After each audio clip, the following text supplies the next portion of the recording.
time to bring in our first guest of today's show. It is Dan Devine from Yahoo Sports. After a quick word from FanDuel. Get ready to tackle all of the NFL action with FanDuel, America's #1 sportsbook. Right now, new customers can bet $5 and get $150 in bonus bets if that first $5 bet wins. The FanDuel Sportsbook app gives you everything you need to place live bets on the NFL all in one place. So when you get a hunch in the middle of the game, you can check out the latest stats, view live play-by-play, and so much more on the same page where you place your bets. Just visit FanDuel.com/UCSS to join today. Never waste a hunch. Make every moment more with FanDuel, an official sportsbook partner of the NFL. And with that, we are thrilled to welcome in Dan Devine from Yahoo Sports. He's a senior NBA writer and a co-host of The Big Number. Dan, how you doing today? Thanks for joining us on the Ultimate Cleveland Sports Show. I'm doing well. Thanks so much for having me, guys.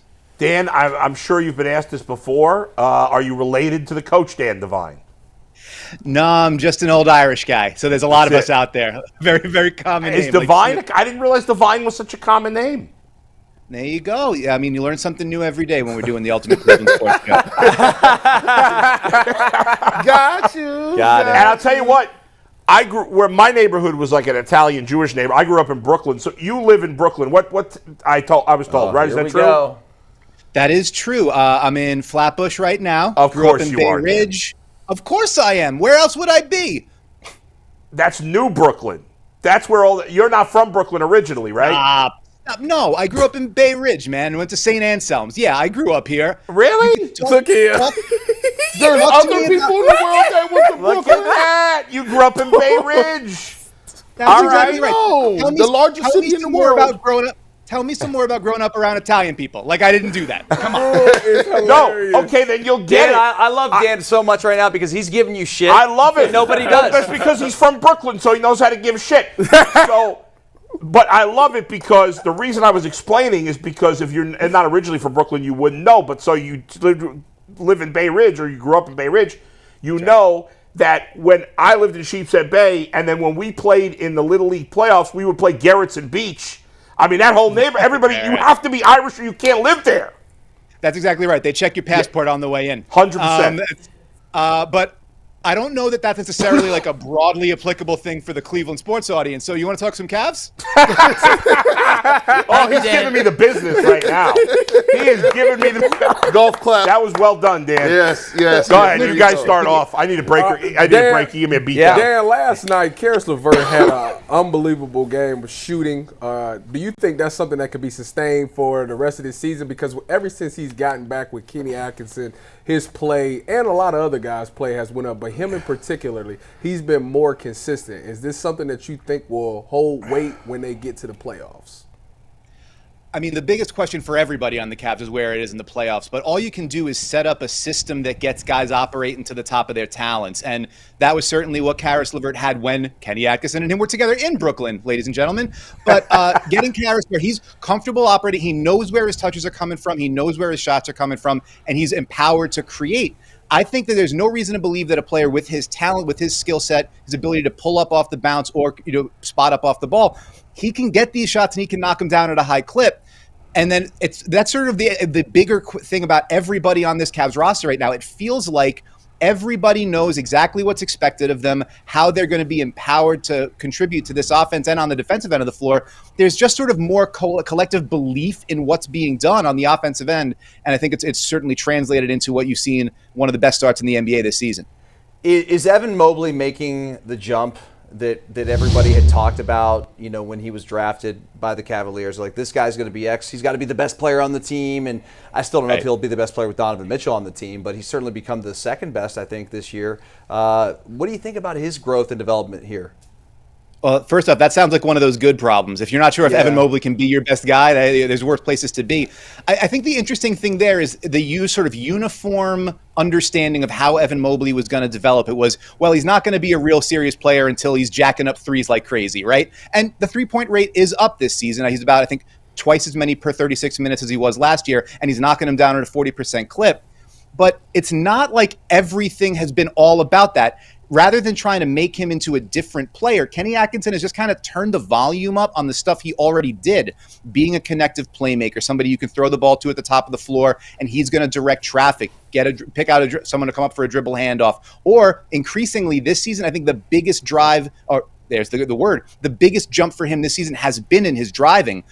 Twice as many drives per game as 2 seasons ago, about 2.5 more than last season. And he's feeling comfortable facing up, taking his defenders, saying, I'm quicker than you, I'm longer than you, I'm going to get to the rim and be able to finish at a high clip.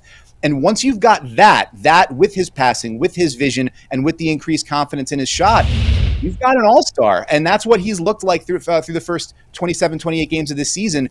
And it sort of just elevates the floor for everybody else because it makes it so much harder to sag off on the defensive end, to muck things up for Garland and Mitchell. I think Garland being healthy this season has been a huge part of that too, because you have another dangerous off-ball player, draws the defense away from Evan, gives him some more room to create. It's basically everything you could ask for, with the exception, I guess, of Max Strus getting healthy. Everything else you could ask for has gone about as well as you could hope for in Cleveland, but Evan Mobley certainly near the top of that list. Dan, we look at this Cavs team, and I look at traditionally in the past where the Cavs were really good. You had the 66-win teams with LeBron a couple years. They end up losing to the Magic in the Eastern Conference Finals. You take a look at some of the teams where you thought the Cavs would get out of the first round a couple years ago with the Knicks. I guess some people's fear is that they play very well in the regular season. They get off to a great start. They might even get the number 1 seed. But they get to the playoffs, and it looks like the other teams are like, oh, that was just regular season. This is different. And the Knicks show up with Jalen Brunson. Or you get a feisty Hawks team if they make it in. Or you take a look at some of those teams. What would your, I guess, reservation be, even if they look great in a regular season, about them possibly not getting to the pinnacle in the postseason? Sure. Well, the good news there is that it's no longer a question of like, you don't know what the level of physicality is going to be. You don't know what the level of competition is going to be. We've gotten a couple of dry runs now, right? There was the disappointing series against the Knicks. There was advancing past Orlando, seeing what the Celtics brought to bear in the second round last season. The concern would be, from my perspective, you're still a little bit unsure where your answers are on the wing, at the 3 spot.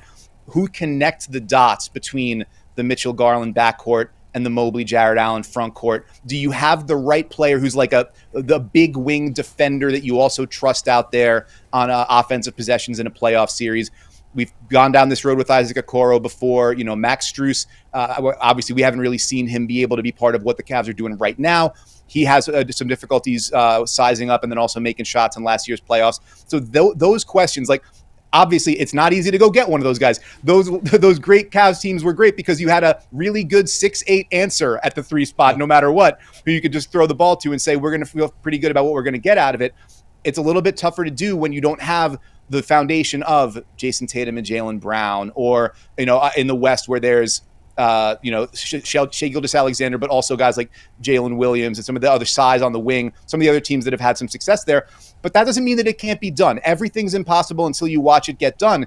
And what you're seeing from the Cavs is there's so many guys who can knock down a shot, who can create with the ball in their hands, who know how to move without the ball, and who are sort of believe in getting collective belief in what this system's supposed to be. You combine that with a defense that can stand up against some of these best offenses, and you got a shot against anybody. There's a lot of sort of these playoff projection systems that'll say, we think this team's got an X% chance or whatever. There's one I really like by a guy named Taylor Snar, a website called dunksandthrees.com. And right now he's got the Cavs at about 10% chance of winning the title.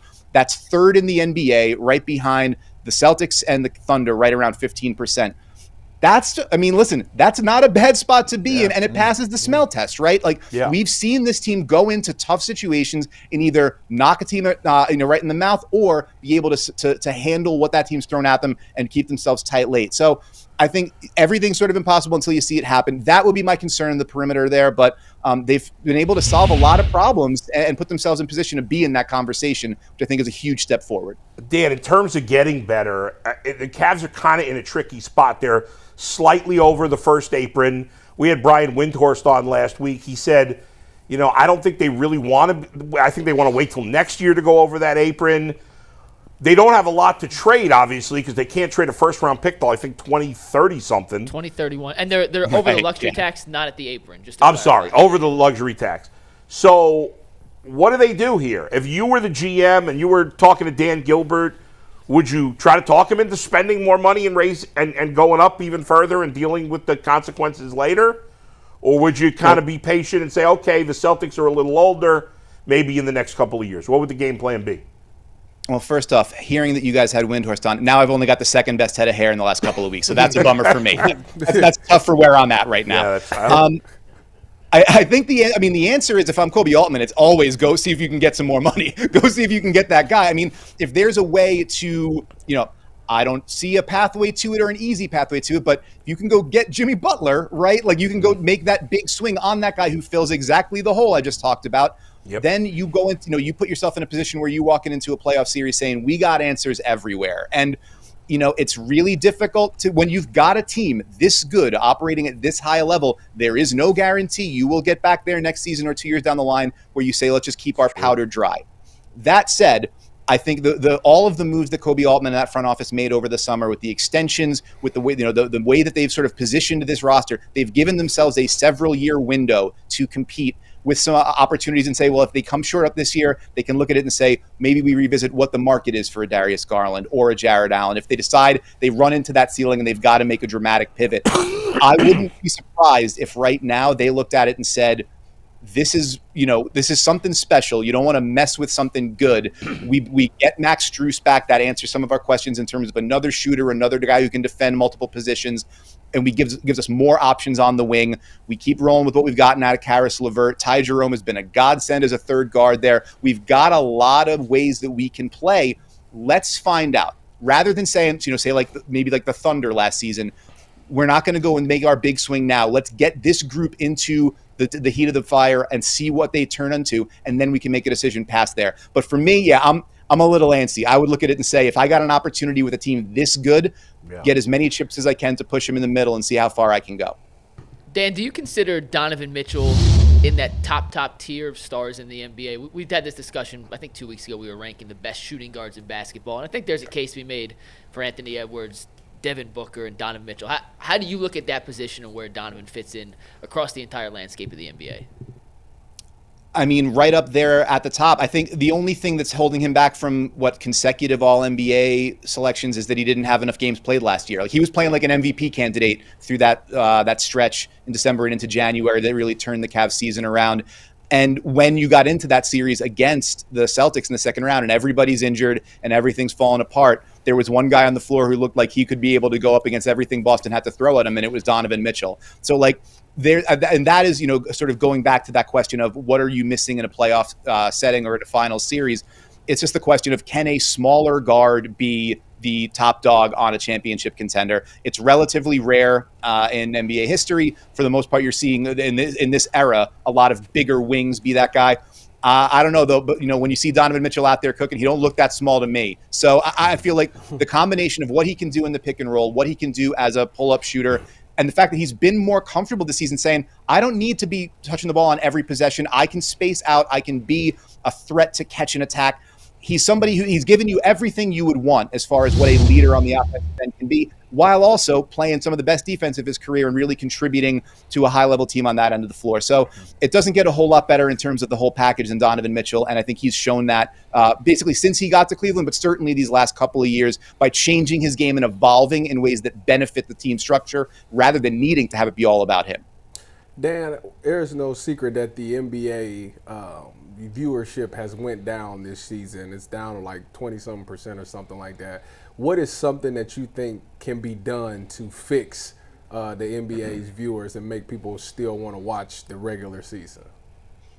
I don't know, put the game on Channel 5. Find a way to make it so that it's easy for people to tune in, as opposed to saying you got to go through 9 different apps and the regional sports network bubble is collapsing and yada yada yada. Or sending somebody out, say the best thing for you to do is get an illegal stream someplace.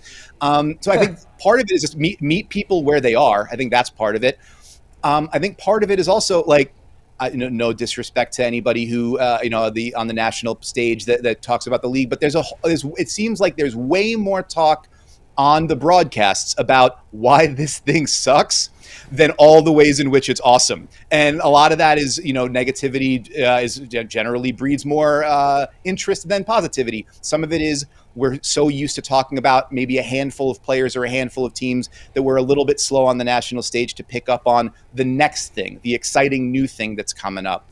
But to me, I look at it, I mean, granted, it's my job to be watching this every night. I'll find something fun to watch in every game. That's kind of the way I look at this. There's something cool to pay attention to no matter what game you're watching. But I think a little bit more of a concerted effort to say, rather than just going to that first level of everybody shoots threes and it's boring. All right, how are they getting there? Show me the offensive strategy. Give me the NFL matchup style breakdown of how this team is creating something that's worth paying attention to. It's not just everybody, because it's not just spread pick and roll, everybody fan out, and then somebody takes a pull up. There's also how you get them passing out of the post. There's with the off ball movement that you can create. There's stuff in transition. There's stuff out of different sets that people are running.